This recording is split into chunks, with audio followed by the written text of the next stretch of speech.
আরে ভাই, যেদিকে তাকাচ্ছি না কেন শুধুই দেখতে পাচ্ছি ভাঙড়ি প্লাস্টিক আর ভাঙড়ি প্লাস্টিক। আমি কোনো ডাস্টবিনের ভিতরে নেই তো?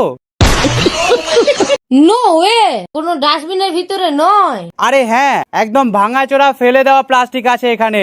তো গাইস, আপনাদের দেখে মনে হতেই পারে যে এগুলো দিয়ে আবার কি হবে, কিন্তু মজার ব্যাপার হলো এই ফেলে দেওয়া প্লাস্টিক গুলো থেকেই আবার তৈরি হয় একেবারে নতুন প্লাস্টিক। তো আজকে আমি আপনাদেরকে দেখাবো পুরো প্রসেসটা, যে কিভাবে এই আবর্জনা ভাঙড়ি প্লাস্টিক গুলো থেকে আবারও নতুন প্লাস্টিকের জন্ম হচ্ছে। তো দেখতেই পাচ্ছেন ভাঙাচোরা প্লাস্টিক গুলোকে ছোট ছোট পার্টিকেলে ভাঙা হচ্ছে এই মেশিনটাতে। এরপরেই এই ছোট ছোট পার্টিকেল গুলোকে ভালোভাবে ধোয়া হচ্ছে, একবার নয় বরঞ্চ 4 থেকে 5 বার ধোয়া হচ্ছে ভালো করে। মানে প্লাস্টিকও এখানে ভিআইপি ট্রিটমেন্ট পাচ্ছে? क्या बात है सर, क्या बात है सर। সো গাইস, তারপর বিভিন্ন পদ্ধতি ফলো করে এই ছোট ছোট পার্টিকেল গুলো দানা দানা আকৃতির ধারণ করছে।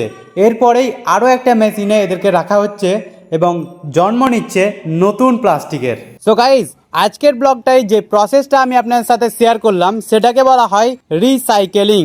ভাঙাচোরা প্লাস্টিক থেকে আবার নতুন প্লাস্টিকের সৃষ্টি। সো গাইস, আজকের ব্লগটা ভালো লাগলে লাইক করে শেয়ার করবেন এবং ফলো করে পাশে থাকবেন। So bye bye.